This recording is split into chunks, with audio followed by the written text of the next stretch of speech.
Instant Maths Chapter 3 Algebra Example 3.32 எப்படி solve பண்ணுறது இந்த வீடியோவில் பார்க்கலாம். சால்வ்னு கொடுத்துட்டு ஒரு குவாட்ரட்டிக் ஈக்குவேஷன் கொடுத்துட்டாங்க பை என்ன மெத்தடு, ஃபார்முலா மெத்தடு. ஸோ ஒரு குவாட்ரட்டிக் ஈக்குவேஷனுக்கு ஃபேக்டர் கண்டுபிடிக்கணும்னா மொத்தம் 3 மெத்தட் பார்த்தோம் இல்லைங்களா. என்னென்ன method? Factorisation method, completing the square method, third என்னது ஃபார்முலா மெத்தட். ஸோ எங்கள் கொஷனில் ஃபார்முலா மெத்தடுன்னு டேரெக்டாக கொடுத்துட்டாங்க. அப்புறம் நம்ம என்ன பண்ண போகிறோம், ஃபார்முலா போட்டு சம் சால்வ் பண்ணலாம். ஓகேங்களா. நம்ம இதுக்கு முன்னாடி பார்த்துருக்கோம் இல்லையா, standard form of a quadratic ஈக்குவேஷன்னா ax² + bx + c = 0.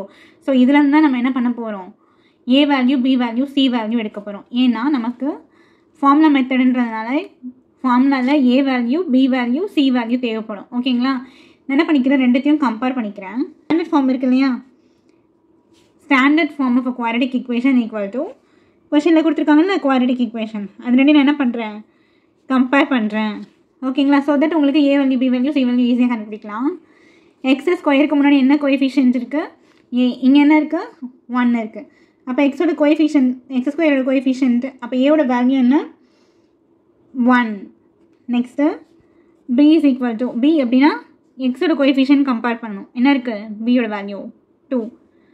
Next c = -2. இப்போ இதுதான் ஃபார்முலா.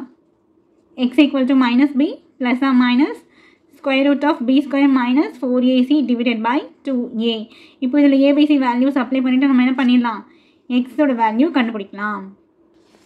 ஃபஸ்ட் என்ன இருக்குது, ஃபார்முலாவில் x = -b இருக்கா, பியோட value 2 -2 + or minus square root of b² 2² - 4 into a value 1, c value -2 / 2, a value 1. Next x = -2 + or minus square root of 2² 4. அடுத்தது minus into minus plus 4 2s are 8 by 2 1s are 2.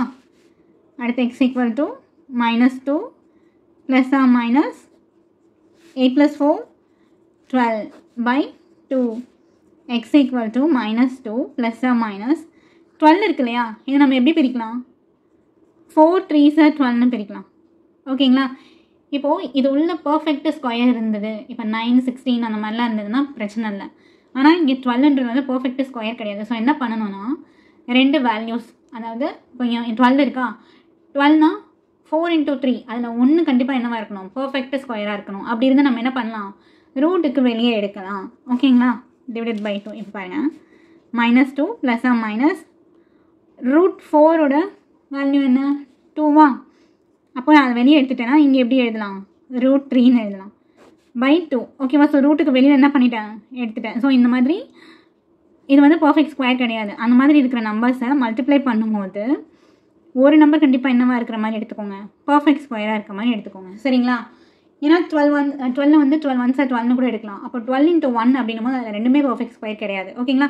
So 4 into 3ன்னு பிரிக்கும் போது அதில் 4ன்றது perfect ஸ்கொயராக, so நம்ம 2 வெளியே எடுக்க முடியும். ஓகேங்களா.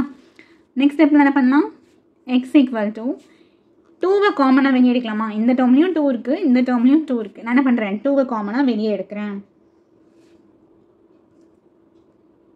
2 எடுத்துட்டேன்னா இங்கே என்ன இருக்கும், -1 + or minus வெறும் √3 மட்டும்தான் இருக்கும். ஏன்னா 2 வெளியே வந்துடுச்சு இல்லையா. 2 x = 2 into 1 என்ன ஆகிடும், கேன்சல் ஆகிடும். அப்போது -1 + or minus √3. இதுக்கப்புறம் இது எப்படி ஸ்ப்ளிட் பண்ணி எழுதலாம், -1 + √3 + or minus √3 இருக்கு இல்லையா. அப்போது ஒரு வேல்யூ √3 ப்ளஸ்லேயும் ஒரு வேல்யூ √3 மைனஸ்லேயும் எழுதலாமா. கமா -1 இங்கே ப்ளஸ் எழுதிட்டோம், -√3. ஸோ இதுதான் என்னது, எக்ஸோட வேல்யூ. புரியுற ஃபார்முலா மெத்தட் எப்படி போடணுன்ட்டு.